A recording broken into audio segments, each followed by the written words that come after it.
Evet, çok teşekkürler. Alkışlarla ellerinizden görmesin inşallah. Oynayan misafirimizin ayaklarına sağlık. Oynamayanların da inşallah ya Rabbi cep telefonları üstler girsin. Oynamayanların varsa sevgilisi terk etsin.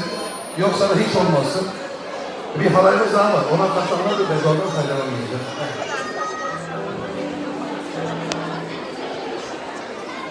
Evet, şimdi geldik programımızın.